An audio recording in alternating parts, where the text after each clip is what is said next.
नमस्कार दोस्तों, मैं टिकमचंद चौधरी आप सभी का स्वागत करता हूं आपके अपनी हिस्ट्री के यूट्यूब चैनल पीटी हिस्ट्री वालों पर। देखिए, जैसा कि आपको पता है कि अपन राजस्थान के स्त्रोतों के बारे में पढ़ रहे थे। उस स्त्रोतों में किसके बारे में चर्चा कर रहे थे? अपन राजस्थान के प्रमुख शिलालेखों की बात कर रहे थे। अब देखो, इसी क्रम में अपन आगे चलते अपनी क्लास को आगे करते हैं। तो देखिए, आज का पहला शिलालेख है आपका हर्षनाथ प्रशस्ति। कौन सा शिलालेख है? पहला शिलालेख हर्षनाथ मंदिर प्रशस्ति। क्योंकि मैंने कल आपको बता दिया था प्रशस्ति क्या होती है। ठीक है, आज अपन पहला शिलालेख या पहली प्रशस्ति है अपनी कौन सी? हर्षनाथ मंदिर प्रशस्ति। जो कहां से मिली है? सीकर के हर्षनाथ मंदिर से। हर्षनाथ मंदिर कहां से मिली है? सीकर से मिली है। सीकर के हर्षनाथ मंदिर से ये प्रशस्ति प्राप्त हुई है। ठीक है, और ये किस समय की है? तो ये 973 ईस्वी की है। किस समय की है? 973 ईस्वी की है। देखिए, इस प्रशस्ति में क्या जानकारियां मिलती हैं? इस प्रशस्ति की सबसे महत्वपूर्ण जानकारियां हैं चौहान वंश से संबंधित, जिसने जहां पर अपने आपको पता होगा राजस्थान में चौहान वंश का उदय सांबर और उसके आसपास के क्षेत्रों में हुआ। तो उसी से संबंधित अपन को ये जानकारी देती है। तो देखिए, हर्षनाथ मंदिर प्रशस्ति में क्या है? इसमें सांभर के चौहान शासक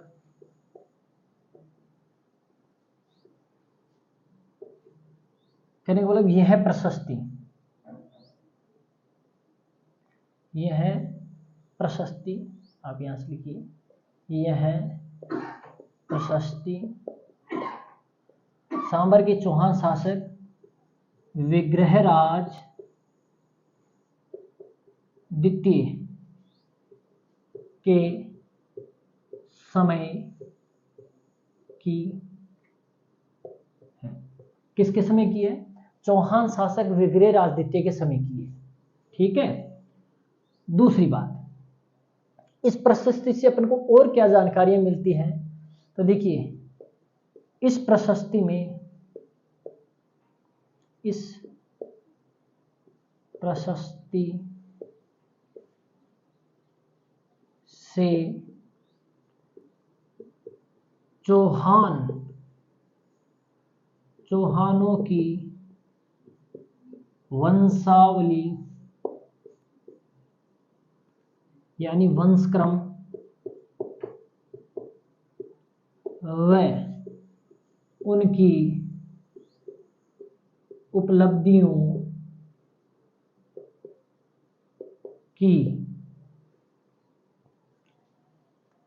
जानकारी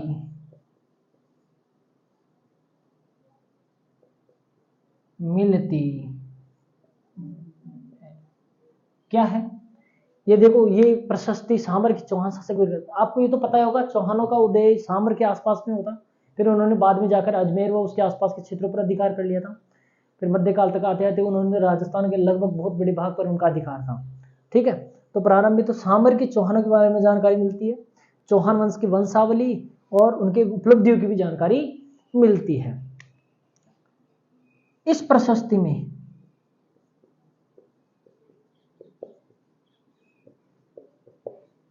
वांगड़ के लिए, अब आपको पता होगा वांगड़ किसे कहा जाता है? डूंगरपुर, बांसवाड़ा, प्रतापगढ़ के आसपास का जो क्षेत्र है उसे क्या कहा जाता है? वांगड़ कहा जाता है। तो वांगड़ के लिए किस शब्द का इस्तेमाल किया गया है? वांगड़ के लिए वांगरट शब्द का प्रयोग किया गया है। किसका प्रयोग किया गया है? वांगड़ के लिए किस शब्द का इस्तेमाल किया गया? यहां पर वांगरट शब्द का इस्तेमाल किया गया है। ठीक है, आगे देखिए,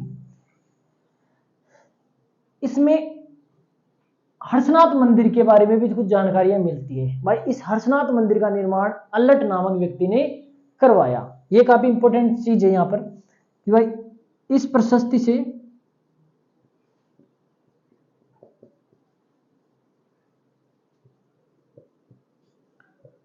हर्षनाथ मंदिर के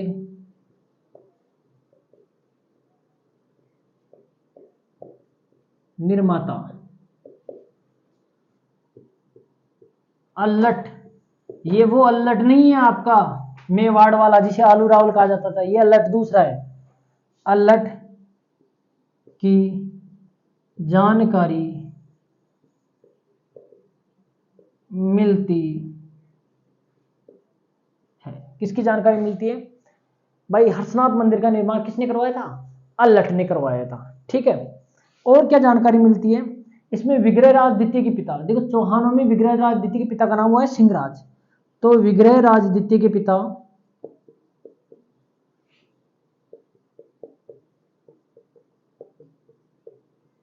सिंहराज ने, किसने? सिंहराज ने तंवर वंश के शासक,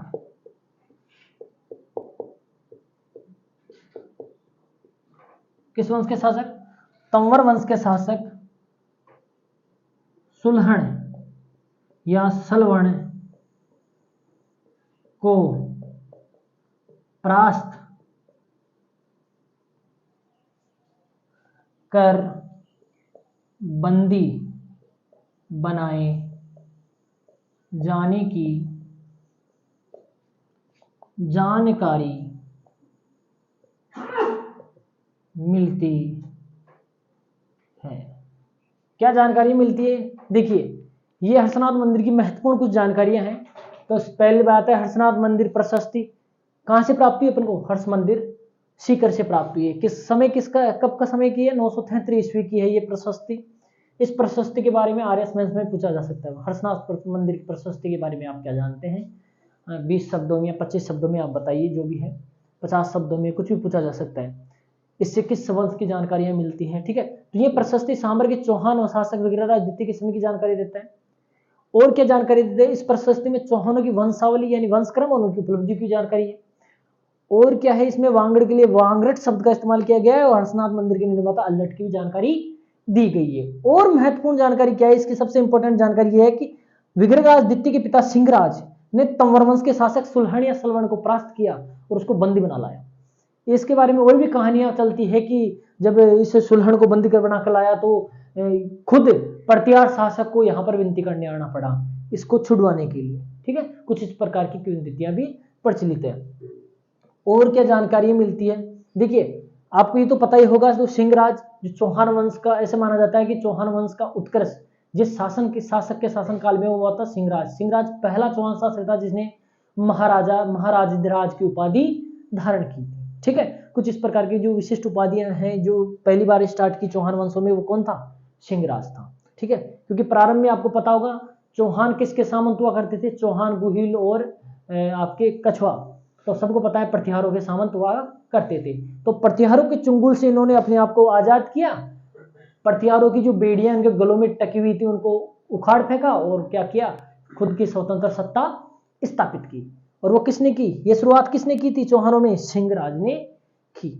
इस कारण चौहानों का जो उत्कर्ष काल है वो सिंहराज के शासन काल को माना जाता है। ये कुछ विशिष्ट जानकारी है आपके हर्षनाथ मंदिर प्रशस्ति की। ठीक है, आप इसका स्क्रीनशॉट ले सकते हो। यस,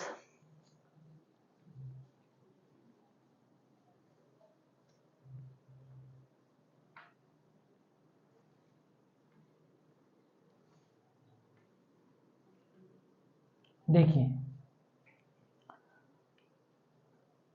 अगली प्रशस्ति अपनी आथोना के शिव मंदिर, आथोना के शिव मंदिर की प्रशस्ति। आथोना के शिव मंदिर की प्रशस्ति कहां से प्राप्त हुई है? आथोना बांसवाड़ा। कहां से प्राप्त हुई है? आथोना बांसवाड़ा। कौन सी प्रशस्ति? आथोना की शिव मंदिर की प्रशस्ति। ये जो प्रशस्ति है वो महामंडलेश्वर मंदिर में लगी हुई थी। कौन से मंदिर में लगी हुई थी? महामंडलेश्वर मंदिर में। ये प्रशस्ति कहां लगी हुई थी? महामंडलेश्वर मंदिर में लगी हुई थी। कौन से मंदिर में लगी हुई थी? महामंडलेश्वर मंदिर में लगी हुई थी। ठीक है, देखिए किस समय की है, तो ये है 1079 ईस्वी की है। किस ईस्वी की है?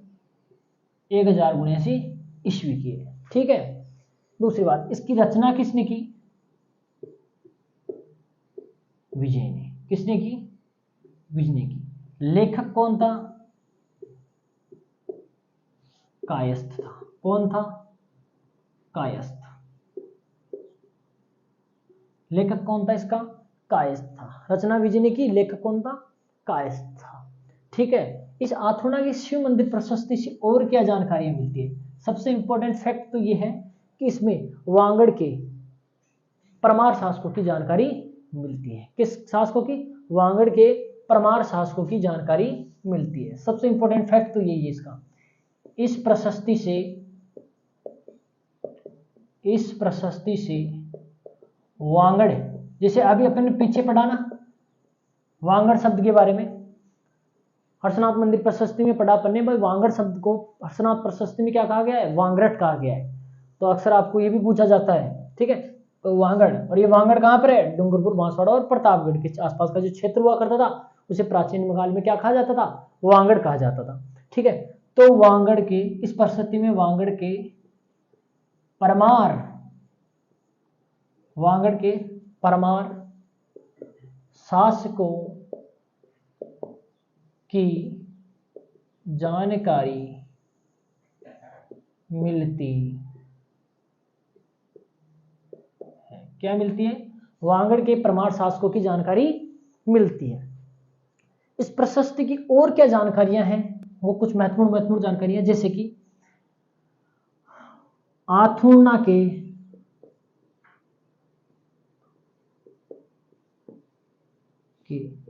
महामंडलेश्वर मंदिर का निर्माण मंडलिक के पुत्र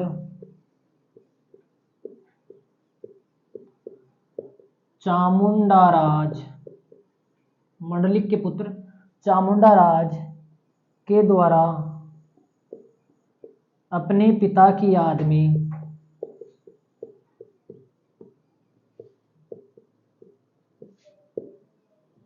बनवाया। क्या कहा गया इस प्रशस्ति में? आथुना में जो महामंडलेश्वर मंदिर है, जो महामंडलेश्वर शिवालय है, उस शिवालय का निर्माण मंडलिक के पुत्र, किसके पुत्र? मंडलिक का पुत्र था चामुंडा राज, उसके द्वारा अपने ही पिता कौन? मंडलिक, उसकी याद में करवाया था। इस कारण इस मंदिर का नाम क्या रखा गया? महामंडलेश्वर मंदिर रखा गया। ठीक है, ये एक महत्वपूर्ण जानकारी है। और क्या जानकारियां मिलती है? तो इसमें पता चलता है कि वांगड़ के शासक, वांगड़ के परमार, मालवा के परमार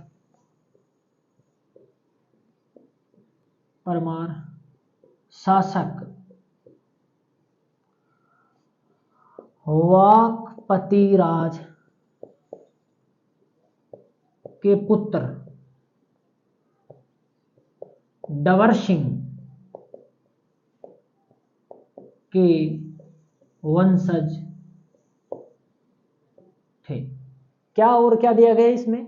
इस प्रशस्ति में और दिया गया जो वांगड़ के परमार शासक थे। देखो, परमारों का वंश, जो परमार वंश था, उसका शासन कहां पर था? सबसे पहले वो था मालवा क्षेत्र। और मालवा कहां पड़ता है? आप सभी को पता होगा, मध्य प्रदेश में उससे आसपास के जो इलाके हैं ना, वो मालवा कहलाता है। जो मालवा का पठार है ना, उस क्षेत्र पर किसका शासन था? परमार वंश का शासन था। ठीक है, तो जो वांगड़ के परमार थे वो मालवा के परमारों के ही वंशज थे। किसके वंशज थे? मालवा के परमारों के वंशज थे। और वो किसके वंशज थे? मालवा के परमार शासक वाकपति राज के पुत्र हुआ था एक डवर सिंह, उसके वंशज थे। कहने का मतलब मैं कह सकता हूं कि वांगड़ के जो परमार थे वो किसके वंशज है? डवर सिंह के वंशज है। और डवर सिंह किसका पुत्र था? मालवा के परमार शासक वाकपति राज का पुत्र था। तो अपन कह सकते हैं ये मालवा के परमारों की ही एक शाखा थी जो कहां पर आकर बस गई? वांगड़ यानी आथुना, उसके आसपास के क्षेत्रों में आकर बस गई। और क्या जानकारी मिलती है इस प्रशस्ति से? तो इस प्रशस्ति में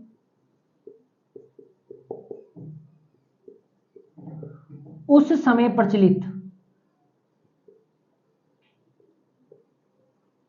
प्रचलित द्रम रूपक एवं विंशोपक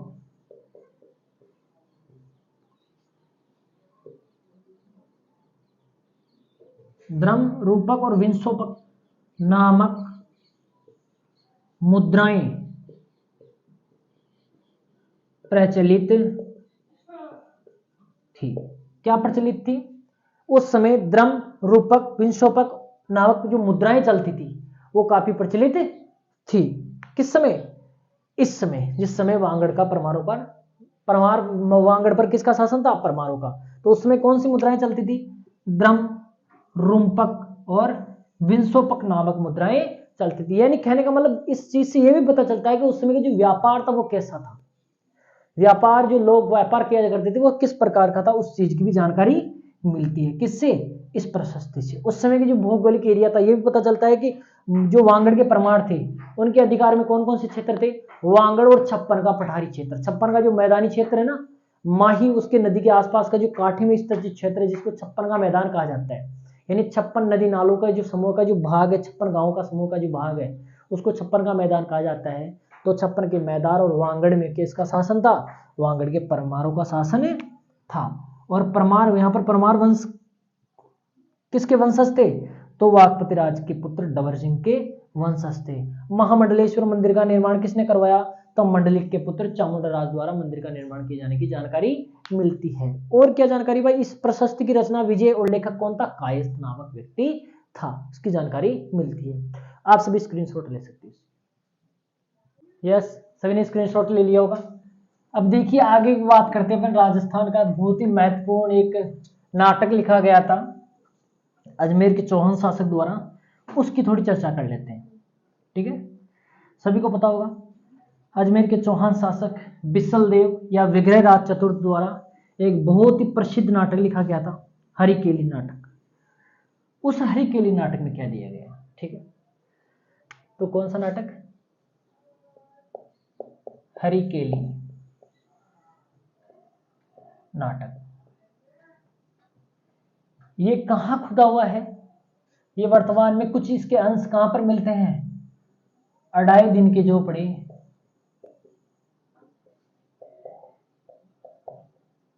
कहां से? अजमेर। सबको पता है अढ़ाई दिन का झोपड़ा कहां है? अजमेर में। उसकी दीवारों पर इसके कुछ लेख मिलते हैं। समय 1153 ईस्वी में लिखा गया, विग्रह राज चतुर्थ द्वारा एक नाटक है। इसको प्रारंभ में 4 पाषाण पट्टिकाओं पर लिखा गया था, लेकिन वर्तमान में कुछ लेख इसके कहां पर है? अढ़ाई दिन की झोपड़ी की दीवारों पर लिखे हुए हैं। ठीक है, तो समय 1153। इसकी भाषा क्या थी इस नाटक की? संस्कृत थी। क्या थी? संस्कृत भाषा थी। ठीक है, अब देखिए जो ये जो हरिकेली नाटक है उसका रचनाकार कौन था? हरिकेली नाटक का रचनाकार कौन था?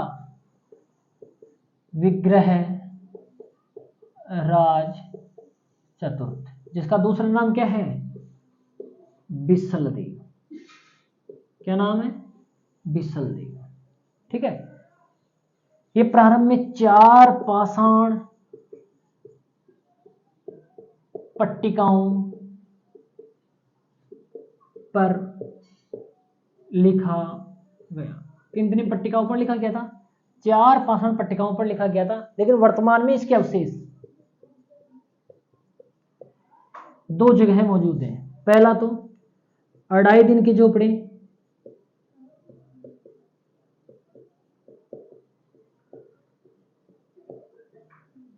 ठीक है, अढ़ाई दिन का झोपड़ा। देखिए प्रारंभ में जो अढ़ाई दिन का झोपड़ा हुआ करता था वो एक संस्कृत पाठशाला हुआ करती थी, जो कि अजमेर के चौहान शासक विग्रह राज चतुर्थ द्वारा निर्मित की गई थी। यहाँ पर संस्कृत की शिक्षाएं दी जाती थी और खुद विग्रह राज चतुर्थ एक संस्कृत के प्रकांड विद्वान थे। उन्होंने जो हरिकेली नाटक लिखा था उस नाटक और इसकी विद्वता से प्रसिद्ध होकर किलहोर्न ने बहुत ही अच्छी लाइन कही थी। ये भारत के उन महान शासकों में से एक है जो भवभूति और कालिदास की होड़ कर सकता था। कहने का मतलब आपको पता है कि भवभूति कालिदास क्या थे? भारत के महान साहित्यकार हुए हैं, महान नाटककार और साहित्यकार हुए हैं, तो उनकी होड़ कर सकता था। ये बात कौन कहता है? किलहोर्न। कौन कहता है? किल्हौण कहता है। ठीक है, अब देखो अढ़ाई दिन की झोपड़ी की दीवारों पर लिखे हुए हैं।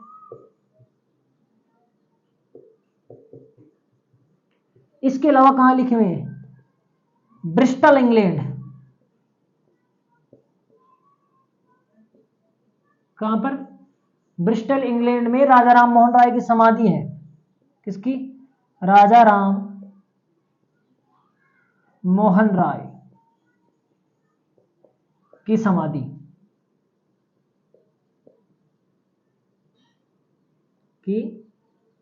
समाधि पर इसकी कुछ लाइनें लिखी हुई है। ब्रिस्टल इंग्लैंड, ये तो पता ही होगा, राजा राम मोहन राय ब्रिस्टल इंग्लैंड क्योंकि मुगल शासक की फरमान लेकर वहां पर पहुंचे थे, तो वहां पर ही इनकी मृत्यु हो गई थी। कहां पर? ब्रिस्टल इंग्लैंड में। ठीक है, तो उसकी जो समाधि, उस पर इस हरिकेली नाटक के कुछ अंश लिखे हुए हैं। इसके अलावा अढ़ाई दिन की झोपड़ी की दीवारों पर भी इसके कुछ अंश लिखे हुए हैं।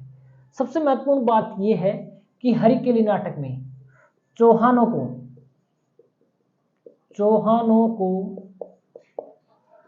सूर्यवंशी बताया गया है। क्या बताया गया है? सूर्यवंशी कहा गया है। क्या कहा गया है? सूर्यवंशी कहा गया। यह महत्वपूर्ण चीज है। तो देखो, अपन जब राजस्थान के वंशों की चर्चा करेंगे, राजस्थान के वंश पढ़ेंगे, तब अपन सबसे पहले यही पढ़ेंगे कि वंशों की उत्पत्ति किस वंश से हुई है, किस वंश के हैं। तो एक फैक्ट तो ये निकल कर आता है कि हरिकेली नाटक में खुद विग्रहराज चतुर्थ ने इसने क्या कहा है? खुद को सूर्यवंशी माना है। ठीक है, बाकी बहुत सारी चीजें हैं। तो फिर से हरिकेली नाटक कहां पर लिखा हुआ है? अढ़ाई दिन की झोपड़ी की कुछ दीवारों पर लिखे हुए कुछ अंश है। समय 1153 ईस्वी का है, भाषा संस्कृत है। इसके रचनाकार कौन थे नाटक के? विग्रहराज चतुर्थ या बिसल देव। इसी के दरबार में एक महान और विद्वान रहे हैं, ठीक है, जिन्होंने ललित विग्रहराज नामक नाटक की रचना की थी। सोमदेव जिनका नाम था। ठीक है, उस नाटक की खास बात यह रहेगी, तो उसमें से एक क्वेश्चन पूछा गया था कि जो ललित विग्रहराज नामक नाटक है, उसके मुख्य महिला पात्र कौन थी? तो देसल देवी नामक एक रानी थी, वो हुआ करती थी। ठीक है, बिसल देव से उससे प्रेम करता था, कुछ ऐसे वैसा कुछ नाटक है। ठीक है, तो उसका जिक्र है। तो हरिकेली नाटक विग्रहराज या बिसल देव द्वारा लिखा गया, 4 पाषाण पट्टिकाओं पर लिखा गया था। वर्तमान में अढ़ाई दिन की झोपड़ी की दीवार और ब्रिस्टल इंग्लैंड में राजा राम मोहन राय की समाधि पर इसके कुछ अंश मौजूद है। क्या मौजूद है? अंश, यानी कुछ लिटरल लाइनें लिखी हुई है। ठीक है, और चौहानों को इसमें क्या बताया गया है? सूर्यवंशी कहा गया है। क्या कहा गया है? सबसे महत्वपूर्ण फैक्ट तो ये है, चौहानों को क्या कहा गया है? सूर्यवंशी कहा गया है। क्या कहा गया है? सूर्यवंशी कहा गया। ये था आपका हरिकेली नाटक। बाकी अपन अगली क्लास में करेंगे। जय श्री राम, खम्मा गणी।